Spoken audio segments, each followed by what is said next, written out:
When Dr. Henry Morrison called me into his office that rainy night in Dallas, I never imagined what he was about to ask. "Pretend to be my wife," he whispered in that deep voice that made every nurse sigh. I, Sophia Martinez, a simple 29-year-old nurse struggling to pay my sick mother's bills, was about to enter an agreement that would change my life forever. But there was one condition that left me breathless. No feelings involved. Could I really keep my heart out of this dangerous deal? The rain hammered against the windows of Dallas Memorial Hospital as I finally finished my double shift. It was almost 11 at night, and my feet throbbed inside my worn-out sneakers.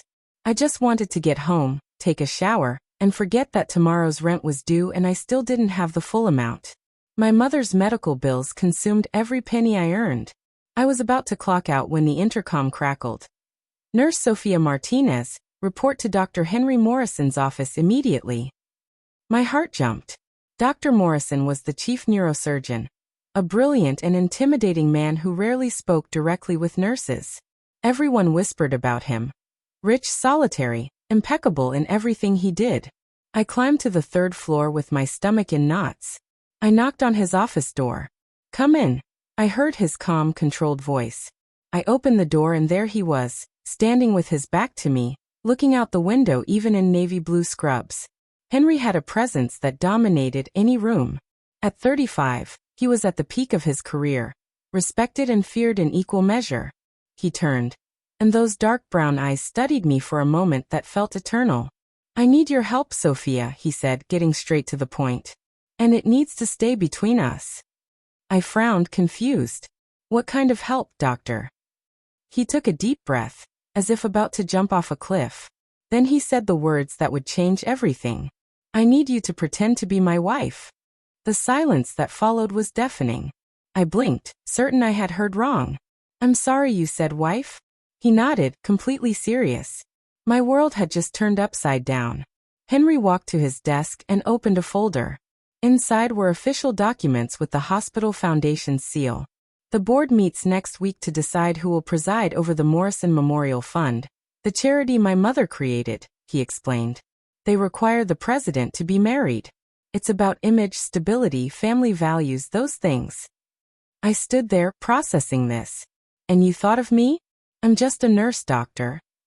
His eyes softened for the first time. "Exactly why. You're the only person here I can trust to be honest with me. No ulterior motives, no gossip." My mind was spinning. This was insane. "And what exactly do you want in return?" I asked, my voice trembling slightly. Henry closed the folder and looked at me directly. "Just one condition," he said with absolute conviction. "No feelings involved. This is purely a professional arrangement." The way he said it, so cold and calculated, gave me chills. Something in this man was deeply broken inside. "Dr. Morrison, this is absurd. I can't just pretend to be your wife out of nowhere." He took a step forward. "I would pay all your mother's medical debts. The surgery she needs. Everything." I felt like I'd been punched in the stomach. "How did he know?" "Your emergency contact form lists your family," he explained, reading my expression. "It wasn't hard to discover your situation. I'm not trying to manipulate you, Sophia. I'm offering a solution that benefits us both." Outside, thunder echoed over Dallas. Inside that office, two lives were about to intertwine in a way neither of us could predict. I spent the entire night awake. Every time I closed my eyes, I heard his voice. No feelings involved. It seemed simple in theory, but something inside me screamed that this would be much more complicated. Still, when I looked at the medical bills scattered on my small coffee table, reality hit me hard. Mom needed that surgery. The insurance had denied coverage for the third time. My phone rang at 7 in the morning. Unknown number. "Sophia Martinez." I answered with a sleep-hoarse voice. "It's Henry Morrison. I thought maybe you needed time to decide." I swallowed hard. "I still don't know what to say, doctor." There was a pause. "Say yes. I'll take care of everything else." 3 hours later, I was standing in front of an elegant building in downtown Dallas. A man in a suit opened the door of a black car for me. Inside was Henry, still in scrubs, his tie loose, his eyes penetrating and indecipherable. "You came," he said quietly. I don't know why, I admitted, getting into the car. He drove me to his house, a beautiful modern mansion with a view of the Dallas skyline. Inside, everything was elegant but cold, like a museum. My mother built the foundation in that office. He pointed to a closed door. He handed me a folder. Read it carefully. I opened it and saw the contract. Clauses, rules, boundaries. No personal involvement, no physical intimacy, attend 3 charity events, maintain absolute discretion. And after a week? I asked, my voice trembling. You walk away debt-free and your mother gets the best surgery available, he responded. I picked up the pen. My hand shook. This feels wrong, I murmured. He looked at me with something resembling sadness. Sometimes what's necessary and what's wrong are the same thing. I signed. There was no going back. That same afternoon, a team arrived at Henry's house with suitcases and boxes. Dresses, shoes, jewelry. A personal stylist looked me up and down. We need you to look like you belong in this world, she said without emotion. I stood still while they measured me, tried fabrics against my skin, styled my curly hair in different ways. When I finally saw myself in the mirror, I barely recognized myself. The navy blue dress hugged my body perfectly. The heels made me look taller, more confident. But inside, I was still just Sophia, the girl from Oak Cliff who took 3 buses to get to work. You look convincing, Henry said behind me. Our eyes met in the reflection.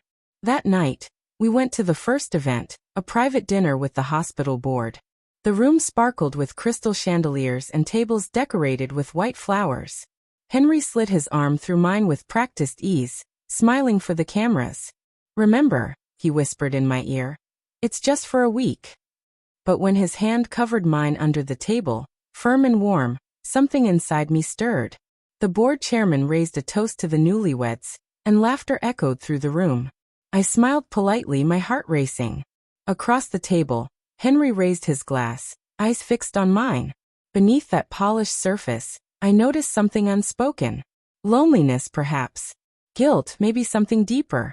And in that silent space between fake smiles and camera flashes, I understood the dangerous truth. Pretending would be the easy part.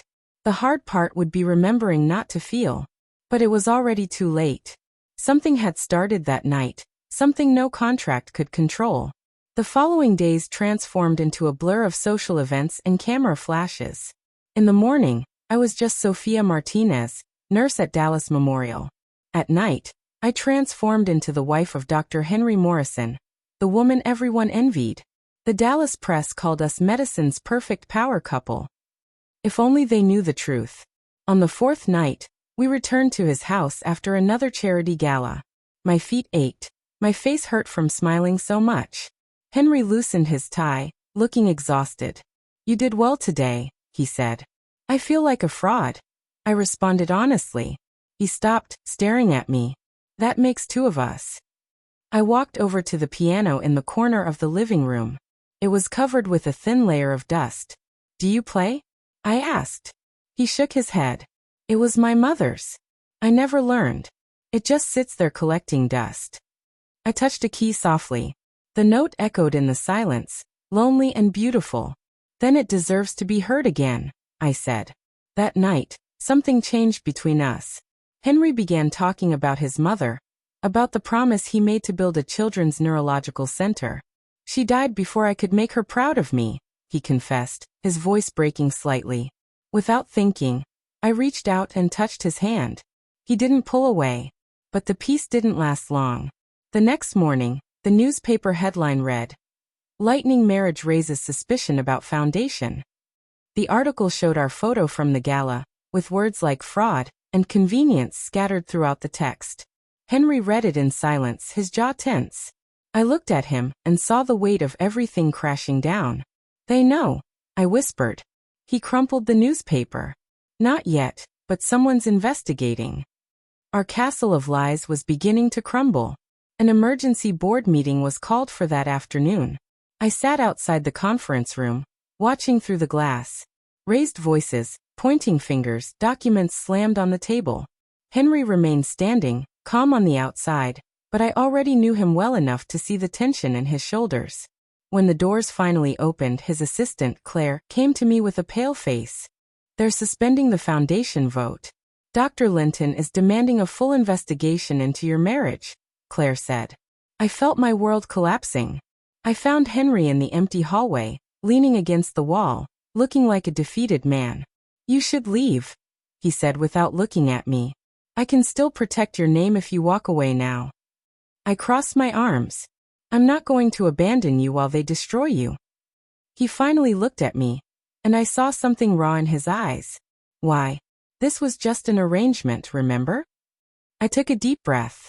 Maybe it started that way, but somewhere between the fake dinners and the midnight conversations, I stopped pretending, Henry. The silence between us was deafening. He stepped forward, almost touching my face, but stopped halfway. "You shouldn't say that," he murmured. "Why?" I asked softly.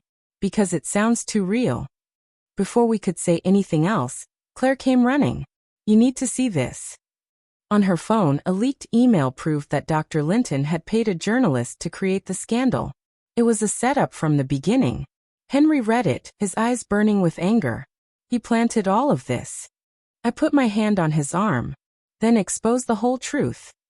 He looked at me for a long moment. "That will drag you even deeper." I held firm. "I don't care about that anymore.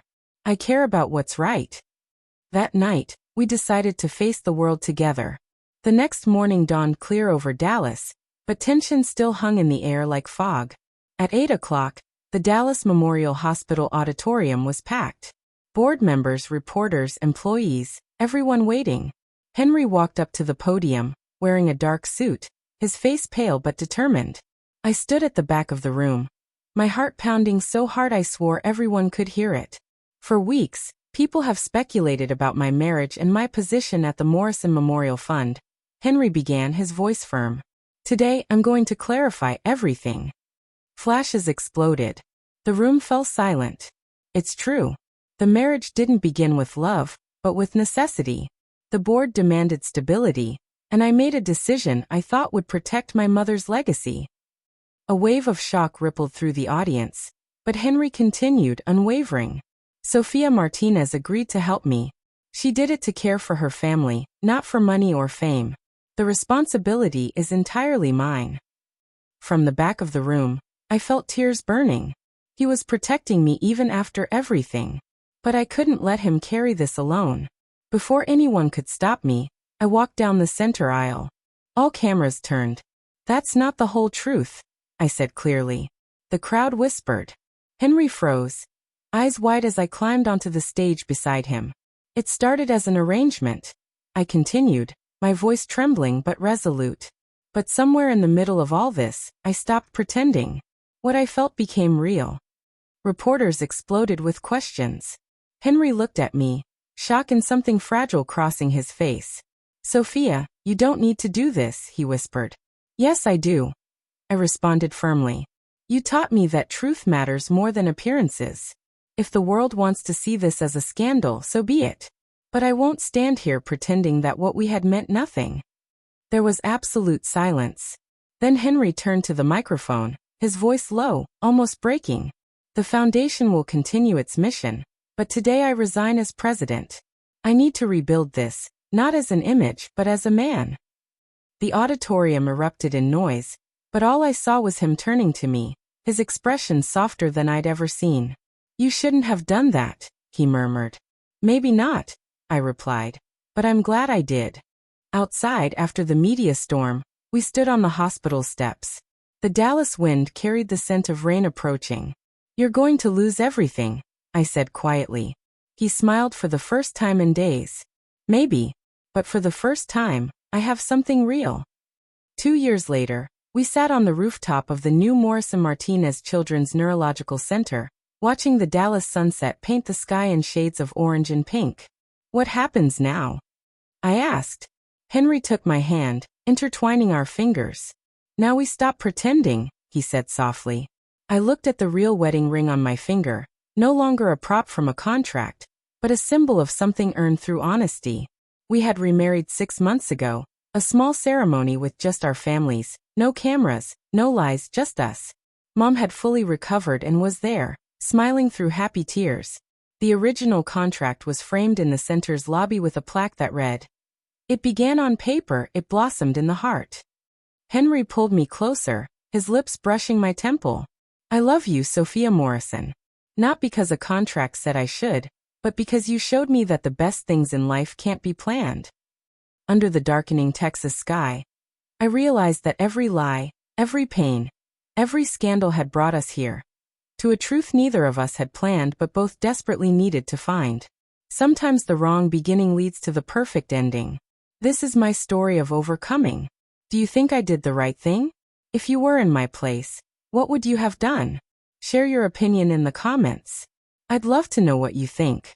Don't forget to like and subscribe to our channel for more inspiring stories of revenge and triumph every day. This is my story of triumph. Do you think I handled it correctly? If you were in my shoes, what would you have done? Share your thoughts in the comments. I can't wait to hear your perspective. Don't forget to smash that like button and subscribe to Memorable Stories and Overcoming, where we share inspiring stories of triumph and justice every single day.